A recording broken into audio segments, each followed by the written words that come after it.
আমরা আজকে কচু যে গাছ হয় তার মধ্যে ফুল হয়, সেই ফুল দিয়ে একটা নতুন রেসিপি বানাবো। তার জন্য প্রথমে কচু গাছের ফুলগুলোকে তুলে কচু গাছের ফুলের মাঝখানে যেই বৃত্তটা থাকে সেটাকে ফেলে দেব। ফেলে দেওয়া হয়ে গেলে আর কিছু করার দরকার নেই। ফেলে দেওয়া হয়ে গেলে এইভাবে ঝিরঝির করে কুচিয়ে নেব। তারপরে একটি পেঁয়াজও ছাড়িয়ে নিয়েছি আর 4-5-6টা লঙ্কা। পেঁয়াজ আর লঙ্কাগুলোকে কুচিয়ে নেব। তারপরে একটি কড়াই বসিয়ে কড়াই গরম হয়ে দিয়ে দেবো কড়াইতে তেল ও কালো জিরে। তারপরে দিয়ে দেবো কুচিয়ে রাখা পেঁয়াজ ও লঙ্কাগুলোকে দিয়ে হালকা নেড়ে চেড়ে ভাজা ভাজা করে নেব। খুব একটা বেশি ভাজা করার দরকার নেই, হালকা ভাজা করে নেব।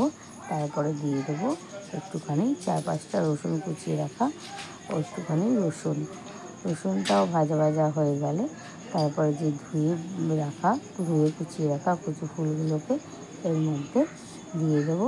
ধুয়ে জল ঝরিয়ে নিয়েছিলাম আমি, এটা বলা হয়নি। তারপরে এটাও একটু নেড়েছে এর মধ্যে দিয়ে দেবো 1 চামচ হলুদ ও 1 চামচ নুন। এটা নেড়ে চেড়ে একটু একটা চাপা দিয়ে রাখবো। তারপরে দেখুন কত সুন্দর হয়েছে, চাপা খুলে কত সুন্দর হয়েছে। আর একটু ভাজা ভাজা হবে, অলমোস্ট হয়ে গেছে 50%। তারপর আবার একটু নেড়ে চেড়ে নিলাম। দেখুন এবার পুরো পারফেক্ট হয়ে গেছে। এবার আমরা একটুখানি গরম মশলা ও 2-4 দানা চিনি দিয়ে এই কচু ফুল ভাজা ভাজাটা আমরা নামিয়ে নেব। Thank you for watching. Please like, comment, share and subscribe.